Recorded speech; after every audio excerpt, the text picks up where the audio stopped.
राम सिमर पछताएगा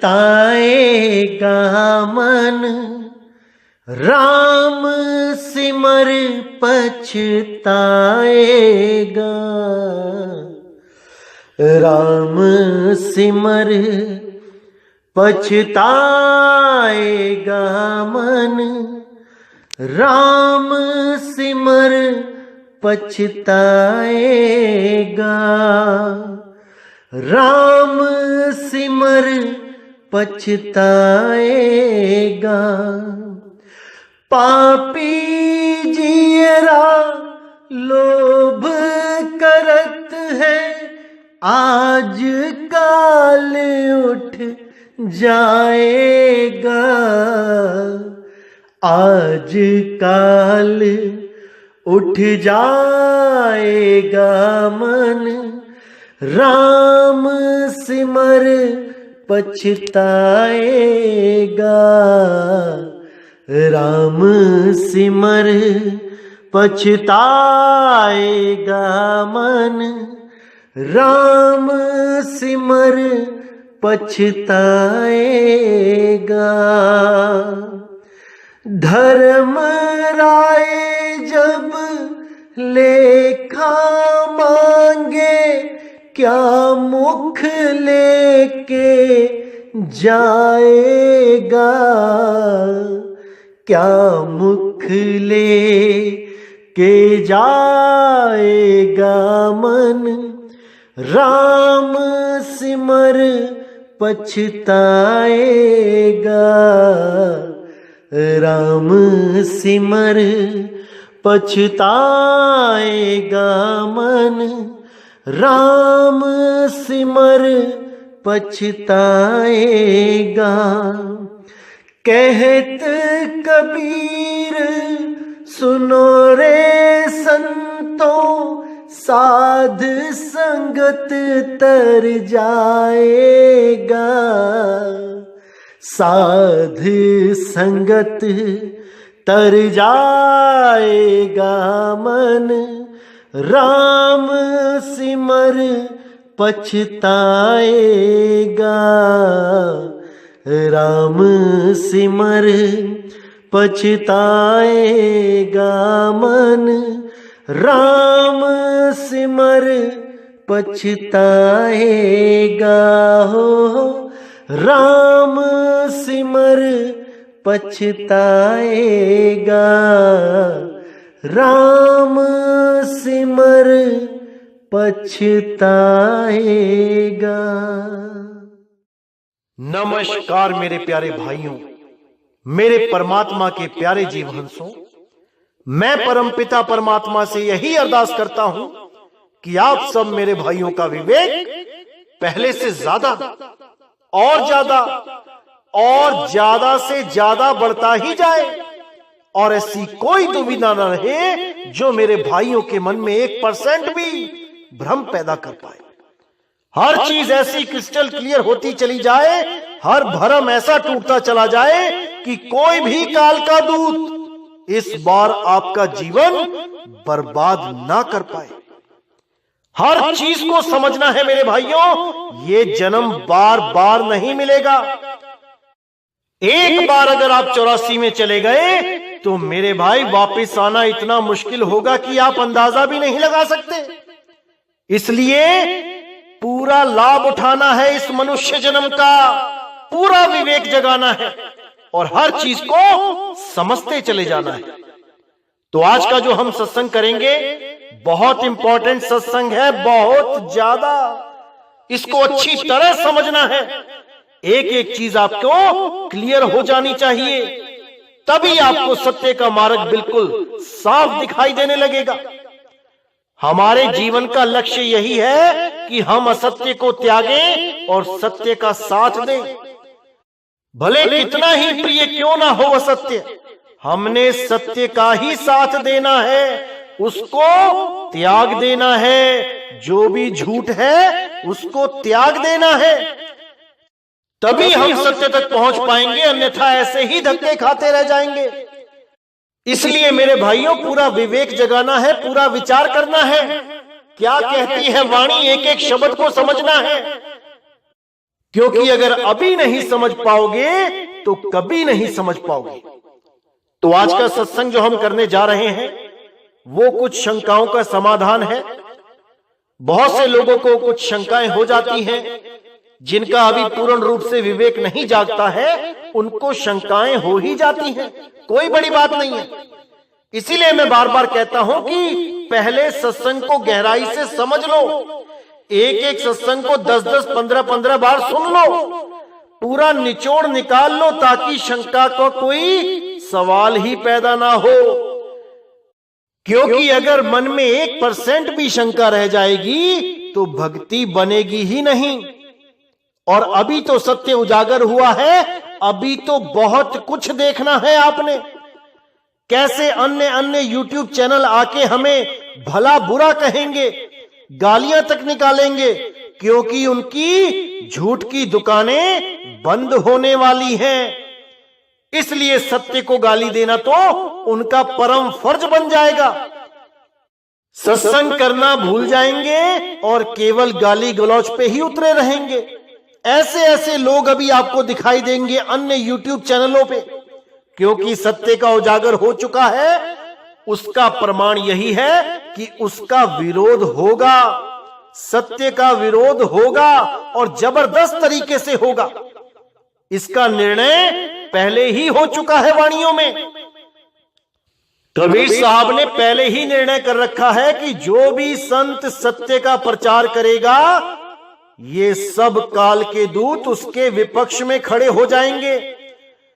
इन लोगों की भले आपस में दाल ना गलती हो, लेकिन हमारे सामने सारे इकट्ठे होके खड़े हो जाएंगे।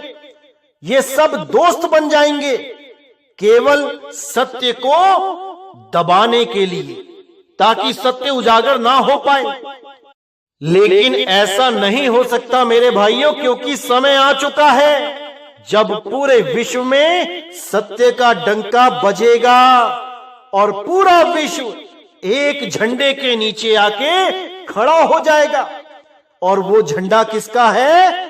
वो सतनाम का झंडा है, वो सत साहिब का झंडा है, जहां पर 52 अक्षरों को खत्म करके उस आदि अक्षर का जिक्र होगा, उस आदि अक्षर की महिमा होगी, उस आदि नाम का सिमरन होगा।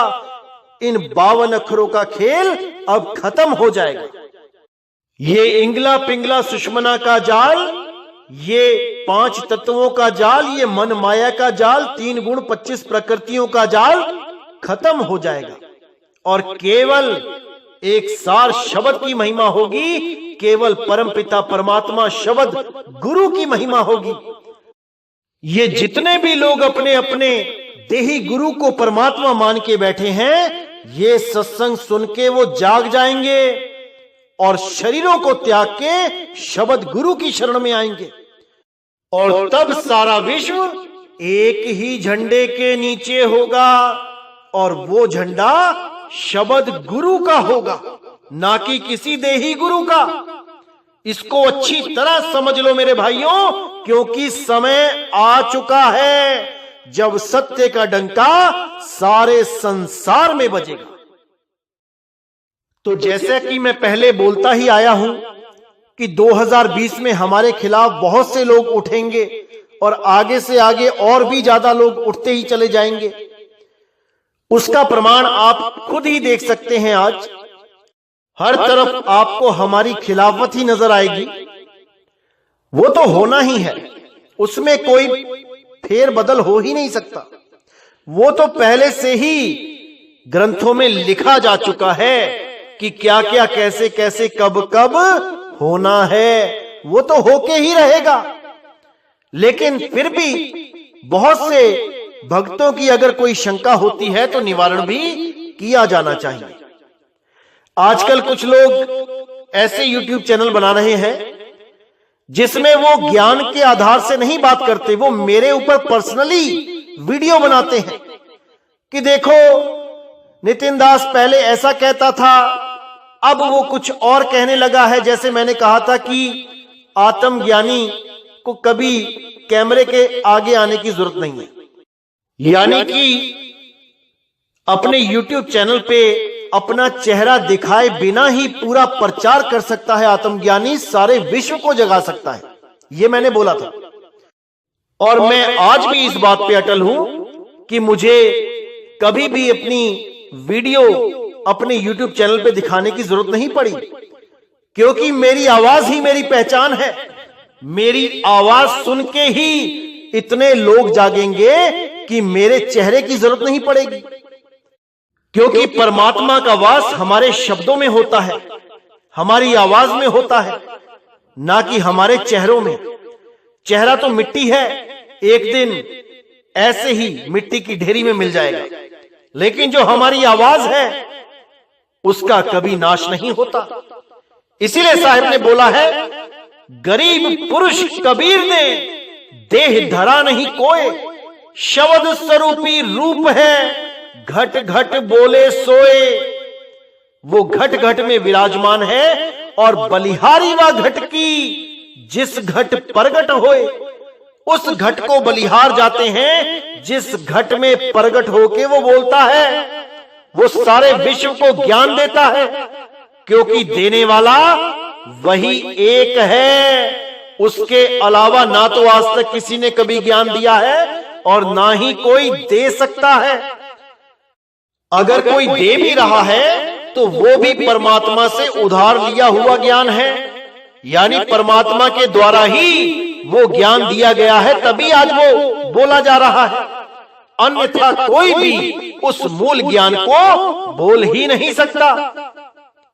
तो यही बात मैंने जाहिर करी थी कि आत्मज्ञानी की तो आवाज सुन के ही सारी दुनिया में तहलका मच जाएगा, उसको चेहरा दिखाने की जरूरत नहीं पड़ती।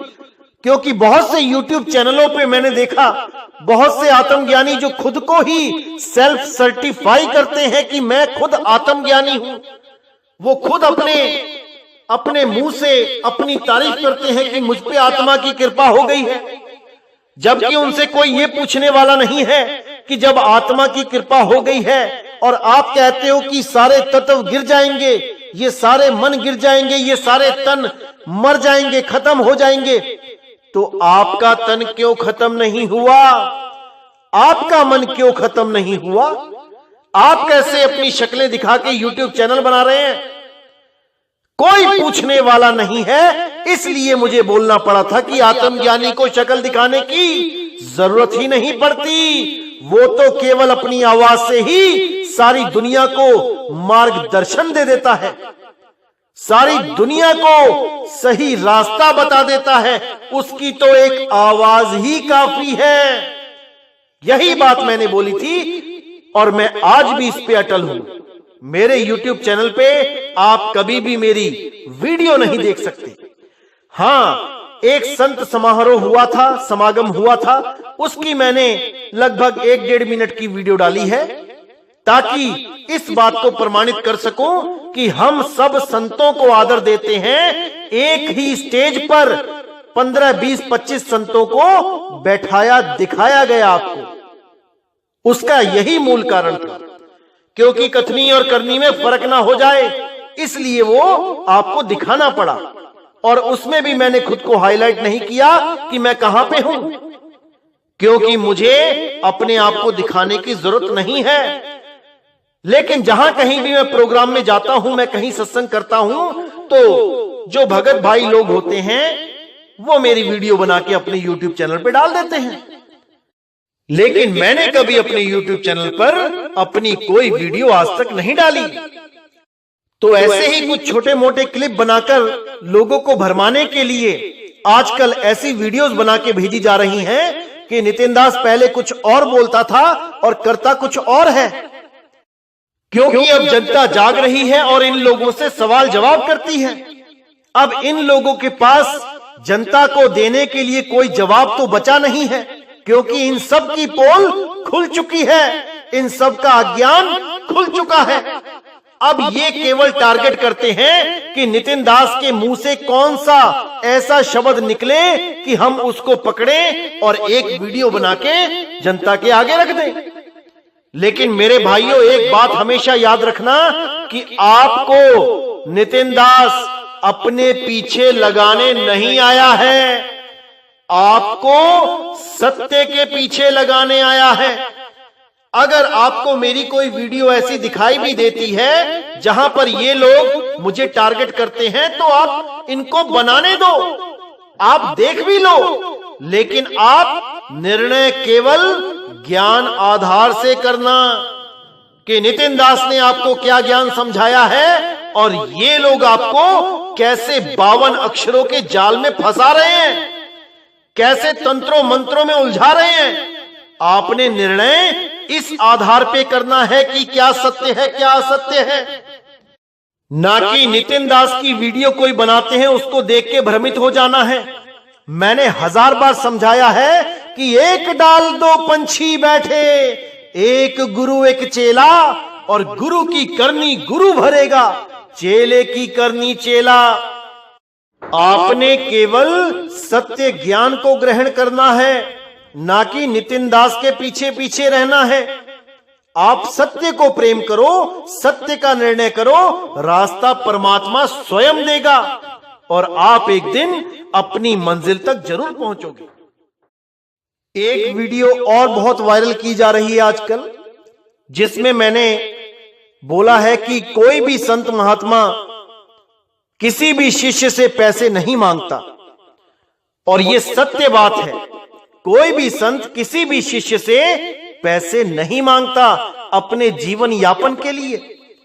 कबीर साहब तो कुछ खाते पीते भी नहीं थे, तब भी वो कपड़ा बुनते थे। रविदास जी महाराज चमड़े के जूते बना के बेचते थे।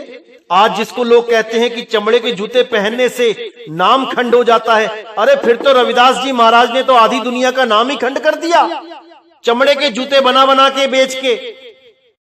बाबा नानक ने हल जोता, खेती बाड़ी करी, हर संत ने कोई ना कोई मेहनत का कार्य किया और अपना जीवन यापन किया।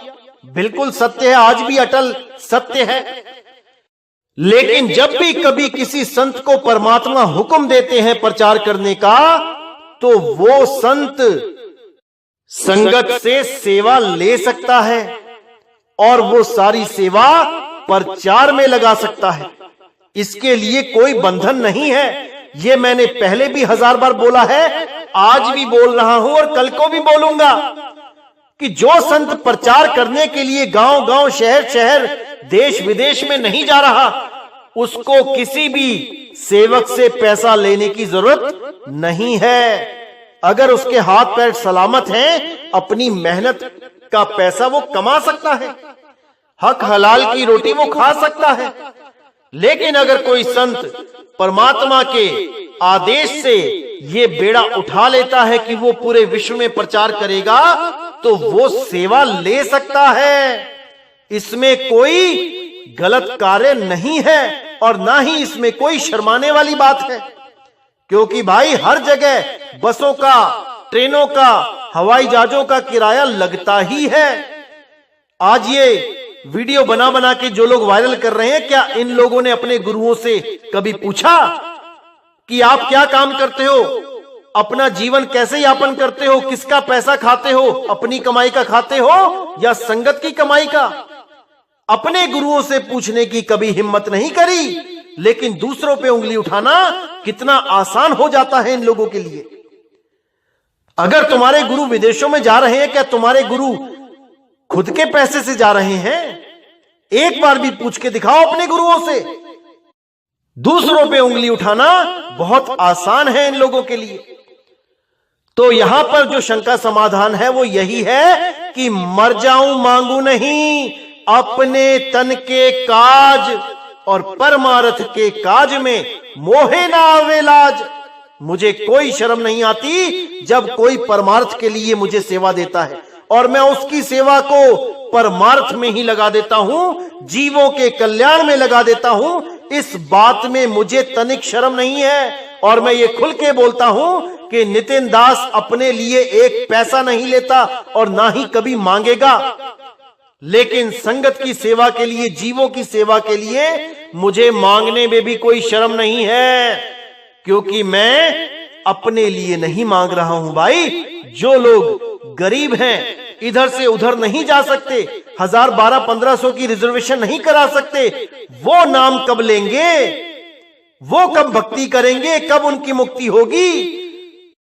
तो मेरे भाई, संतों को तो सबके बारे में सोचना पड़ता है। आपकी बुद्धि वहां तक नहीं जा सकती, ये आपकी प्रॉब्लम है। आपको ये बात हजम नहीं हो रही, ये आप लोगों की प्रॉब्लम है। हमें इससे कोई फर्क नहीं पड़ता, क्योंकि हमें तो केवल परमात्मा के उस आदेश का पालन करना है कि घर घर होगा बोध विचारा।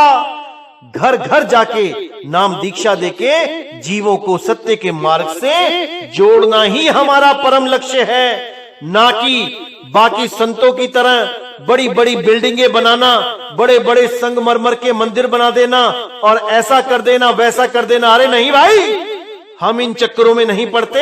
हमारे सामने केवल वो जीव है जिसको नाम दान की जरूरत है, और वहां तक पहुंच के हमने उसको नाम दान देना है। नितिन दास के जीवन का बस एक यही लक्ष्य है, और इस लक्ष्य को पूरा करना नितिन दास का ही फर्ज है।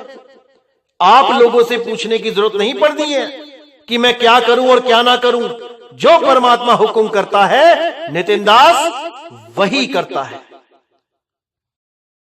एक बात और है जो बहुत से लोगों ने मुझे फोन पे बताई कि हम जिस भी भाई को सत्संग भेजते हैं आपके, वो सत्संग सुनने के बाद ये बोलता है कि ये सत्संग किस एंगल से है, इनकी भाषा देखिए कैसी है, इनके बोलने का तरीका कैसा है। सत्संग तो ये लगता ही नहीं है, ये तो लगता है जैसे कोई नेता भाषण दे रहा है। बिल्कुल सही है, बिल्कुल सही बात है, क्योंकि साहिब कहते हैं जेता मीठा बोलता तेता संत न होए, खरी खरी जो बाँचता संत कहावे सोए। सच्चा सतगुरु वो होता है जो मीठी मीठी झूठी बातें सुना के तुम्हें नींद में सुला ना दे, बल्कि कड़वी कड़वी सुना के तुम्हें युगों युगों की नींद से जगा देवे। वही सच्चा सतगुरु है, वही सच्चा गुरु है, वही सच्चा हितैषी है, वही सच्चा समर्थक है, वही सच्चा शुभ चिंतक है। उन लोगों का ये बोलना बिल्कुल सही है, क्योंकि ये सच में एक आंदोलन हो रहा है। ये कोई सत्संग नहीं है, ये एक विश्व जागृति आंदोलन है, आध्यात्मिक आंदोलन है, जिसके बारे में कबीर मंसूर में भी बोला गया। क्या बोला गया, आइए देखते हैं। जब सतपुरुष की आज्ञा होती है, तब सत्य कबीर पृथ्वी पर प्रकट होते हैं। आप अपनी इच्छा अनुसार बालक, युवा या वृद्ध के रूप धारण कर विचरते हैं। ना आपका कोई विशेष वेश है, ना कोई विशेष रूप है, और ना आपका कोई विशेष नाम है। आपके नाम अनंत हैं, पर चारों युगों में आपके नाम चार विशेष रूप से प्रसिद्ध होते हैं। पहले पहल जब संसार प्रकट होता है, उस समय आप पृथ्वी पर आते हैं और मनुष्यों को उपदेश करते हैं। तब आपका उस समय अर्थात सतयुग में सत सुकृत नाम से विख्यात होते हैं। उसी सत सुकृत तथा सत्य सुकृत जी की प्रार्थना स्तुति पांचों वेद और समस्त ऋषि मुनिगण करते हैं, और उसकी दया से परम पद को प्राप्त होते हैं।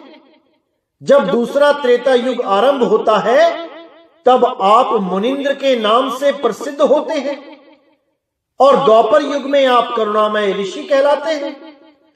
और जब द्वापर व्यतीत होके कलयुग आरंभ होता है, तब आप सत्य कबीर, कबीर साहब, शेख कबीर और सैयद अहमद कबीर के नाम से सुप्रसिद्ध होते हैं, और अपना पंथ प्रकट कर और करोड़ों व्यक्तियों को परम धाम पहुंचाते हैं। पहले 3 युगों में आपका पंथ विशेष प्रचलित नहीं होता, थोड़े लोग उद्धार पाते हैं, परंतु इस कलयुग में इस धर्म का विशेष आंदोलन होगा। विशेषकर जब कलयुग 5 सहस्त्र और 500 वर्ष बीत जाएंगे, तब उस समय पृथ्वी के यावत मनुष्य इस पंथ को ग्रहण करेंगे। जब तक यह समय न आवेगा, तब तक यह पंथ धीरे धीरे चलेगा, कभी न्यून और कभी अधिक होता रहेगा।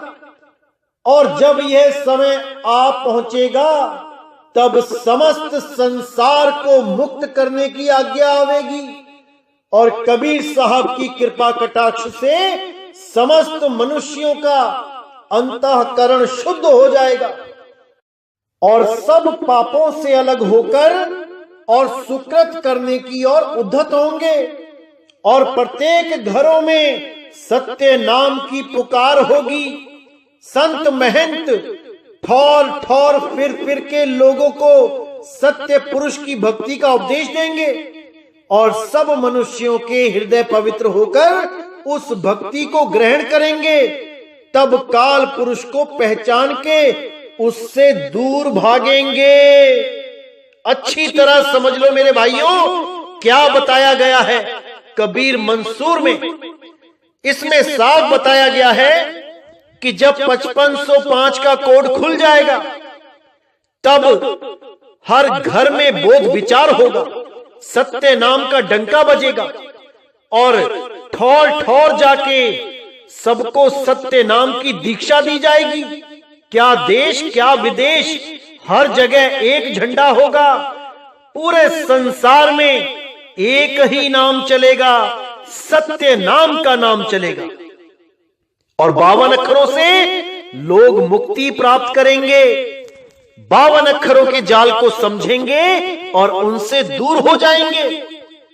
तब काल का जोर नहीं चलेगा और काल परमात्मा के हंस के आगे शीश झुका देगा और हंस उस काल के सिर के ऊपर पैर रख के अपने धाम को वापस चला जाएगा, क्योंकि वो काल को पहचान लेगा। यहां पे पहचानने की बात की गई है। ये काल छुप के बैठा है, ये नजर नहीं आता, लेकिन जब सतगुरु दीक्षा देंगे तब वो काल सामने आ जाता है, वहीं प्रकट हो जाता है। जीव की दिव्य दृष्टि खुल जाती है और उसे काल प्रत्यक्ष नजर आने लग जाता है, उसको पहचानना शुरू कर देता है। जब पहचानेगा तभी तो उसके सिर पे पैर रखेगा। अगर पहचाना ही नहीं, अगर केवल गीता में जो 11वें श्लोक में जो विश्व रूप दिखाया गया है, विराट रूप दिखाया गया है, उसी को काल मानता रहेगा तो कब सिर पे पैर धरेगा? कभी नहीं रख पाएगा। ऐसे ही अधूरे गुरुओं ने जीवों को भ्रमित कर करके इस काल की जेल को भर रखा है, ये खाली नहीं होने दे रहे। इसीलिए सतगुरु 5505 का कोड खोलने के लिए इस संसार में आते हैं और जीवों का कल्याण करते हैं और एक बहुत ही बड़ा आंदोलन चलाते हैं, जिस आंदोलन में जितने भी मालिक के परमपिता परमात्मा के सच्चे हंस होते हैं वो शामिल हो जाते हैं। वो असत्य को त्याग देते हैं। वो ये नहीं देखते कि कैसी भाषा बोली जा रही है सत्संग में, मीठी भाषा बोली जा रही है, मृदुल भाषा बोली जा रही है, या फिर जीवों को जगाने के लिए खरी खरी सुनाई जा रही है। इससे उन्हें कोई फर्क नहीं पड़ता। वो केवल सत्य का निबेड़ा करते हैं कि सत्य बताया जा रहा है या नहीं। और जब वो समझ जाते हैं कि यही सत्य है, फिर उन्हें यही भाषा गुड़ से भी मीठी लगने लग जाती है। रातों को नींद नहीं आती जब तक वो बार बार इस सत्संग को सुनना ले। ऐसी हालत हो जाती है जब जीव सत्य को पहचान जाता है, अपने मालिक की आवाज को पहचान जाता है, तब वो कभी भ्रमित नहीं हो सकता। भ्रमित करने वाले पूरा जोर लगाते हैं, लेकिन वो भ्रमित नहीं हो सकता, क्योंकि वो अपने मालिक को पहचान चुका है। वो जान चुका है कि मुझे कहां फंसाया गया है और मैं कैसे निकलूंगा। वो इस सत्य ज्ञान को, इस मूल ज्ञान को समझ के जगत से न्यारा हो जाता है। लेकिन जो लोग पूर्ण विवेकी नहीं होते हैं, वो बेचारे किसी ना किसी कालदूत के षड्यंत्र में फंस ही जाते हैं। क्योंकि कालदूतों का पहला लक्ष्य क्या होता है? किसी भी प्रकार इस जीव के मन में उसके गुरु के प्रति अविश्वास भर देवे। वो कुछ ना कुछ ऐसा उल्टा पुल्टा दिखाते रहते हैं कि कैसे भी विश्वास 1% भी कम हो जाए। और याद रखना मेरे भाइयों, जैसे ही 1% विश्वास कम होता है, फिर वो होता ही चला जाता है, क्योंकि विवेक की कमी हो जाती है। जो पूर्ण विवेकी है वो केवल ज्ञान को समझता है और सत्य सत्य का निर्णय कर ही लेता है। ये लकड़बग्गे तो आते ही रहेंगे, शेरों के बच्चों को खाते ही रहेंगे। आपने देखा होगा, लकड़बग्गे का सबसे बड़ा दुश्मन शेर का बच्चा होता है। जंगल में अगर एक शेर का बच्चा और एक हिरन का बच्चा साथ साथ बैठे हैं और लकड़बग्गा आ जाए, तो वो हिरन के बच्चे को नहीं मारता, सबसे पहले वो शेर के बच्चे को मारता है।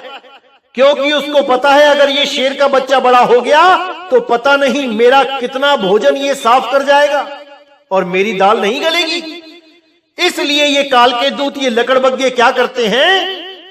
ये जीवों को उसके गुरु से दूर करते हैं, जैसे लकड़बग्गा शेर के बच्चे को दूर कर देता है शेर से।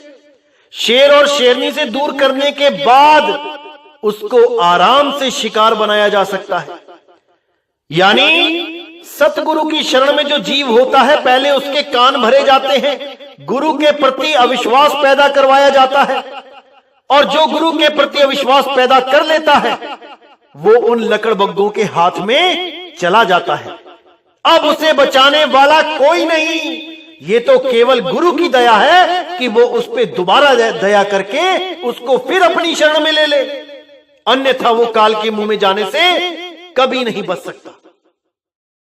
तो मेरे भाइयों, हर चीज को समझना है। अलग अलग ग्रंथों में हर चीज बताई जा चुकी है। मेरा काम केवल ग्रंथों में से निकाल के सत्य को सामने रखना है। अगर आप इस सत्य को पहचान जाते हो तो मेरे भाई, इस जन्म में आपको मुक्त होने से कोई नहीं रोक सकता। और अगर इस सत्य को पहचानने में भूल कर देते हो तो मेरे भाई, 1,84 में जाने से भी कोई नहीं बचा सकता। इसीलिए बार बार कहता हूं कि सब काहू का लीजिए साचा शब्द निहार, और पक्षपात मत कीजिए कहे कबीर विचार। सत्संगों को सुनो, सत्संगों में बताए हुए शब्दों के भावों को पकड़ो, हर चीज क्लियर हो जाएगी। किसी के भ्रम में नहीं आना है, अपने ऊपर विश्वास रखना है, अपनी आत्मा की आवाज को पहचानना है। तुम्हारे अंदर से ही आवाज आएगी कि यही सत्य है, इसके अलावा कोई सत्य नहीं है। जिस दिन ये आवाज आ गई, समझ जाना मेरे भाई कि तुमने अपना गुरु चुन लिया है। अब तुम्हें तुम्हारे गुरु से दूर कोई नहीं कर सकता। वो शब्द गुरु सबके अंग संग है, वो शब्द गुरु सबके साथ है, बस उसे पहचानने वाली आंख नहीं है किसी के पास। इसीलिए बोला गया, वो शाह सा तो वक नहीं, बस देखण वाली अख नहीं। और गुरु केवल वो देखने वाली आंख ही प्रदान करता है। इसीलिए बोला गया, शब्द बिना सुरत आंधरी, कहो कहां को जाए, और द्वार न पावे शब्द का, फिर भटका खाए। अब इस दोहे को भी कई लोगों ने इतना तोड़ मरोड़ के समझा दिया कि क्या बताऊं, हैरानी आती है। वो क्या कहते हैं कि शब्द बिना सुरत आंधरी, कहो कहां को जाए। यानी कि पहले शब्द प्रकट हो जाएगा, उसके बाद उसमें सुरत लग जाएगी, जबकि ऐसा नहीं होता मेरे भाई। पहले सुरत को साधना होता है, उसके बाद जब वो सद जाती है, कहां पे? शब्द द्वार पे। द्वार न पावे शब्द का, फिर भटका खाए। गुरु का काम होता है शब्द द्वार पे सुरत को स्थिर करवाना। जब सुरत स्थिर हो जाती है शब्द द्वार पे, तब शब्द स्वयं प्रकट हो जाता है। इस अज्ञान में कोई ना रहे कि पहले शब्द प्रकट होता है, सुरत फिर लगती है उसमें। पहले सुरत स्थिर की जाती है शब्द द्वार पे, तब जाके शब्द गुरु दया करता है और प्रकट होता है। इसीलिए बोला गया, सुरत फंसी संसार में, तासे पर गई दूर, सुरत बांध स्थिर करो, आठों पहर हुजूर। सुरत बांध स्थिर करो, यानी हुक्म दिया जा रहा है, क्या करना है? सुरत को स्थिर करना है। किसने करना है? तुमने करना है। अगर शब्द ही पहले प्रकट हो जाए तो सुरत तो अपने आप ही स्थिर हो जाएगी, फिर करेगा कौन?